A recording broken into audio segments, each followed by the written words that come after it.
Hey, this is Dr. Stephanie, and today is my accounting day. So, I wanted to talk to you about the unglamorous side of coaching that has to do with finances. And, being an entrepreneur can be extremely rewarding, but it can also be a money pit. And that's what I want to share with you today about the pitfalls of being an entrepreneur, but also the rewards, because nothing is all good and nothing is all bad. But the truth is, we have to look at all aspects of it. And from me being a coach, from a naturopath, having to switch gears into this new space, it's pretty costly. So today, what had happened was I had to have a hard look at um, my finances. And one of the things that I have to be completely transparent about is that I trusted that my accountant was gonna basically have my back. Well, I'm not saying that he didn't or did. I had to sign an NDA, but at the end of the day, I had a conversation. And the conversation had a lot to do with me asking the questions that I didn't understand. So if you watched my first video of this series, you'll see that I admitted that I didn't know everything about business. And so I didn't know a lot about a lot of stuff. And to be honest with you, for the first, I would say, first 8, 9 years of my practice, I was in a tax bracket of a sole proprietor. But bad, never do that. Always set up an LLC. I can't give you LLC referrals, but you've seen a lot of people on YouTube talking about the importance of an LLC, so I'll just leave it there. And because I was a sole proprietor for a long time, I did my own taxes, I used TurboTax, I did what a small business would do. But then as my practice started growing and I got into this space of coaching, e-commerce, social media, your expenses go a lot higher than you're used to. So I found myself having expenses in areas that I didn't know how to categorize. Does everything go into office expenses? What goes into the advertising? And is there a difference between advertising and marketing category? And how much of my meals can I regroup when okay, so this is why I had to have this conversation with my accountant today. And what I come to find out was I really needed to understand the process of these filings of different things.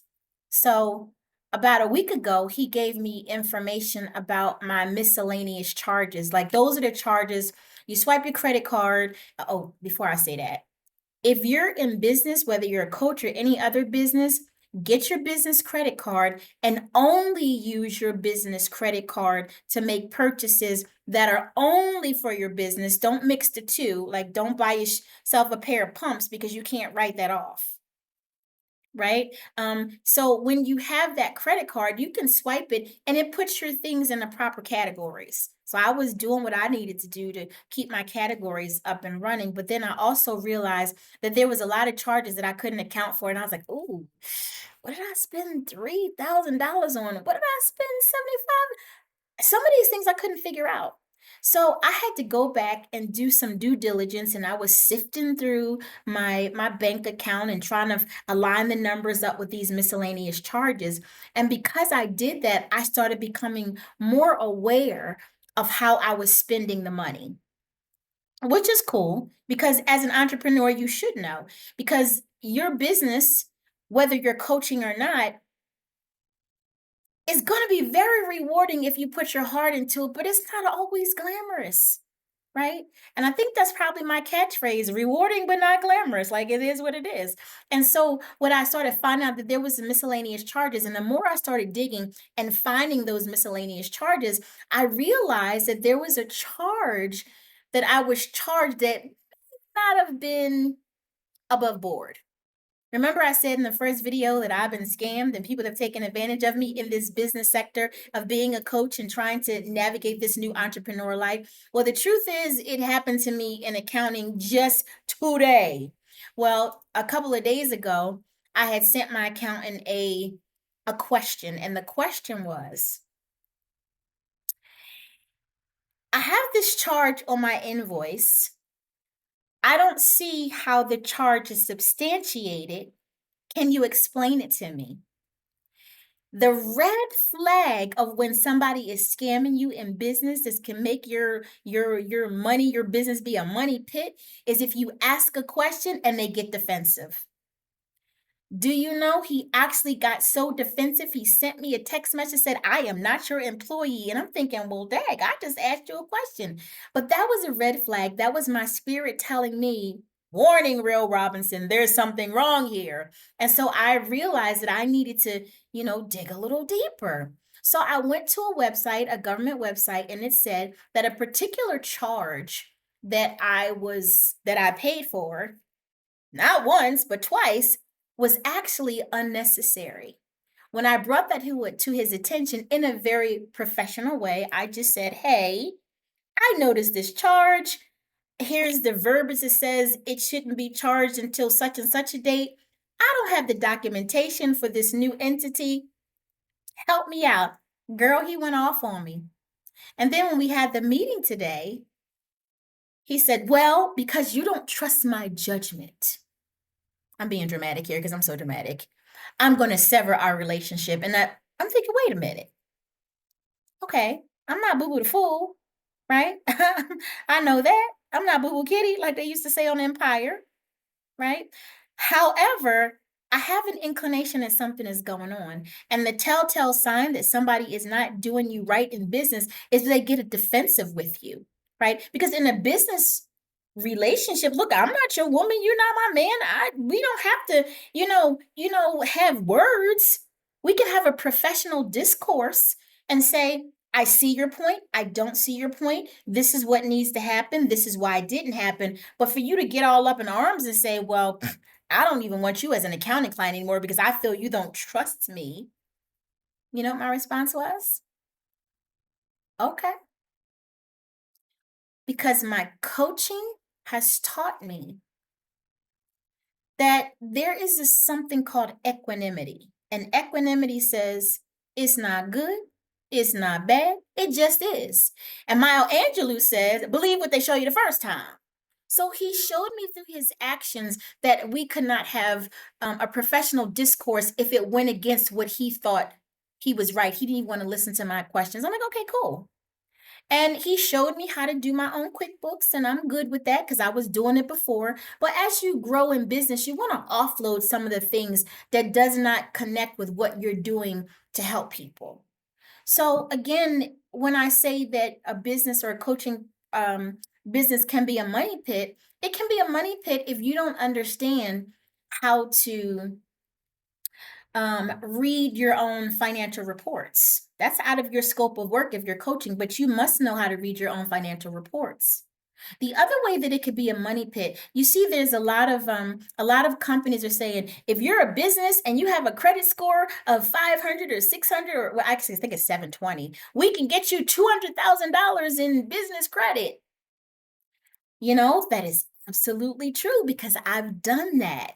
And so I've been able to get 10,000 here, 20,000 for two banks. I got $35,000, so that's 70,000. I think I got a good 200 or more thousand in business credit. And there's 0% interest. But here's the part where it could potentially be a money pit. You have all this money now. You have an accountant that you think you can trust. And then you start spending and using these credit cards for business things. But what happens when your marketing doesn't work? What happens when the message that you've tested, split A and B testing, and I'll probably tell you about that in another video, doesn't work? So now you have all this outflow and very little income because you haven't completely connected with your audience. You're going, oh my God, I am now $60,000 in debt. I don't have any new clients. Who am I going to coach?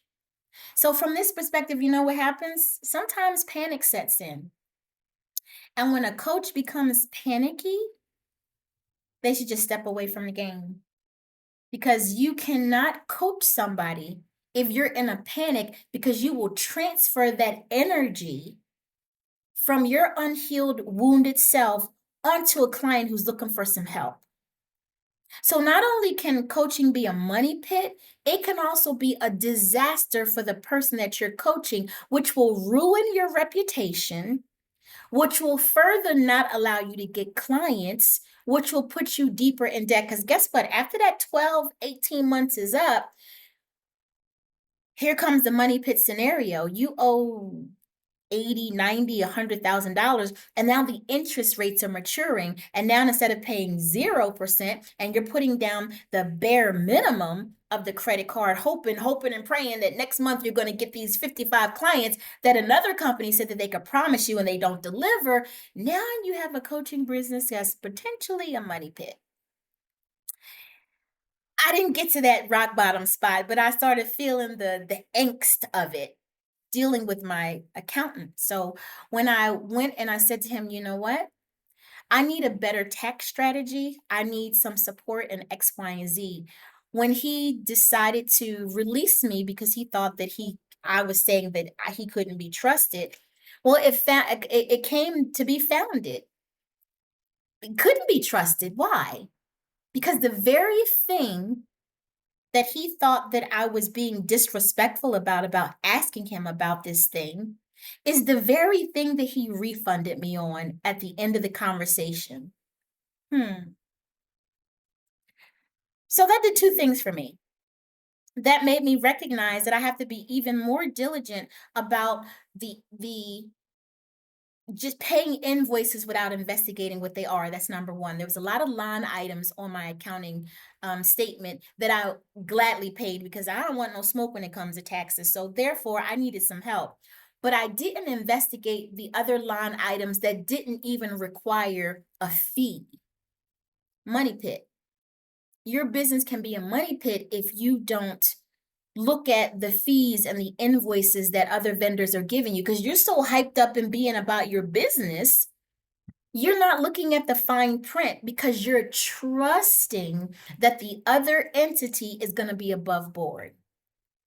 I can't question, the veracity of this person's intention when it came to me, but it was a really big red flag for me when I ask a question, and I'd ask a question professionally. I wasn't like all up in his neck. I wasn't like that. I just said, "Hey, I noticed this. You're really good at answering questions. Can you explain this to me? Did I miss something?" Always put it on yourself. It's not me. It's you. It's not you. It's me. You know how we do when we trying to, schmooze over a conversation. It's not that easy.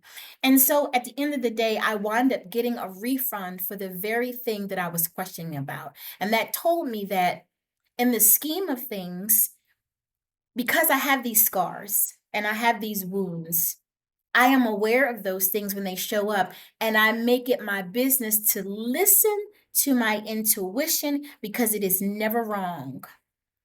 Sometimes we get all into our business mind. We don't drop back down to our heart space in order to stay connected to, our higher self, to the God within that gives us the roadmap, that opens up the stuff so we can see clearly. Sometimes we get closed off because we want something so bad that we miss the blind sides. So yeah, my coaching business could be a money pit, but I see it as a glass half full, not a glass half empty. So let me tell you about the money pit scenarios. So, okay, I'm gonna get the refund back, and but now I have to get another accountant. And so the new accountant, I have a meeting with them tomorrow. We'll see. But here's the thing that makes me feel encouraged about this new experience with this new company. I now have more information about what I should be expecting in an accountant, in a tax plan, even, setting up trust. I have more information about that because I've been kind of scraped in the knee with it. And so, but I want you to know that you don't have to fall off the wagon and scrape your knee for you to learn something all the time. Sometimes you can just listen to somebody else's story. And that's why I'm sharing this story with you because, coaching or any entrepreneurial business, It's not always glamorous, but it's doggone sure rewarding. But the reward comes from you gathering the wisdom and using it the next time you have to execute. That's where the sweet spot is. So now I feel more equipped to ask the right questions, to get the information that I need to move forward with another accountant. Because guess what? I'm not going back. I'm not going back to TurboTax. I'm not going back to do my own taxes. I'm not doing it. I don't want to learn tax law. Why do I don't want to learn tax law? Because that's an expert within itself. That's the other thing about how being an entrepreneur can also be a money pit when you keep trying to learn new things outside of your scope of work. Don't spend money on courses that's not going to directly impact how you serve other people. Take courses or invest in yourself in another area of your expertise to strengthen you, to pad all the information and the knowledge that you have so your expertise, your scars, your pain can actually work because it's well rounded. So I think I said in another video, a good coach has scars, but you're not just operating off of your scars because sometimes your wounds are not completely healed and you will be coming from a space of your wounded self, not your healed self. And your coaching clients don't need your wounds, they need your warrior spirit that's overcome the adversity so they can have hope that what they're going through, you can get them out of it. That's why it's so significant. So, a business, my coaching business has the potential to be a money pit, but only because or only if I don't do my due diligence. So, tomorrow I have my meeting with the new accountant, and in the interim, I'm going to really look into what I need to know about what it means to have a LLC in Wyoming. The reason why I got a new LLC is because I needed to make myself behind the scenes, right? I need to be behind the scenes. I need to have a layers of presence. I'm just gonna leave it there. Meaning Stephanie Reed, doesn't have to be upfront. I have a business structure now. I've allowed myself to learn and grow beyond the sole proprietorship. So I can grow. Because you know what? At the end of the day, I still need to be able to pay my mortgage. I need to buy a car. I've been leasing my car since 2014. And I'm thinking to myself, you know what? Maybe it's just time to buy a car right out with cash. I need to do that. I need to free up some cash so I can have more to invest and have a legacy. Because the other part of your business being a money pit, if you forget to pay yourself within your business, that's another way that you're going to be constantly feeling defeated because if you don't have clients, there's no money coming in. So, unless you have residual income, writing books or selling courses, which is what I also do, or you have income that's working, that's coming in while you're sleeping, you're going to be a slave to your business, to your coaching business, to your clients, and you're going to be chasing after them like a sick puppy or somebody who's thirsty for love or water because you can't breathe. You're only surviving. You're not thriving. You don't want that. When you have a structure that you understand, LLC, S corp, you got to figure that out, or else you're going to have a money pit. Trust, legacies, accounts. That's all part of business, but it's not the glamorous side. But it's the side that's going to give you some peace to sleep with. So when you wake up in the next day to serve someone, you can serve them with a clear heart and a clear conscience, not worrying about if your accountant is doing you dirty. I must be feeling some kind of way about this accounting experience because I've been talking about it for 2 days. I actually created a video on the couch last night talking about this stuff, and then it wasn't clear. I mean, in terms of what I said to you was clear, but it wasn't clear in terms of the lighting because I wanted you to feel the energy through this video of how important it is to see what you do as your future, um as your future experience of what it would feel like to have the life of your dreams. And in order to do that, you have to be clear about your business structure, clear about what you want it to look like, how much money you want to make, all of those things, and be willing to help yourself grow in the area that's going to help grow your business. Don't spend your money getting course after finances and cryptocurrency. Stay focused, because when you stay focused, you'll have an opportunity to elevate in this business. So you don't want your coaching business to be a money pit. I sure don't want mine to be a money pit. So if anything I said resonates with you and you love what just type love or give me a heart. I love those things. And I would be more than happy to respond to any question that you might have. If you're interested, I'm doing my first international women's retreat in March, the 12th to the 16th in the Dominican Republic. I would love for you to join me. I'll have some links down below in my video about how to find my books, how to have a free consult with me, because I'm building this wonderful community for you. So next video, we're just going to keep telling you the insides of what it's like to have a coaching experience or a coaching business. It's not glamorous, but it sure is rewarding. So until next time, be well.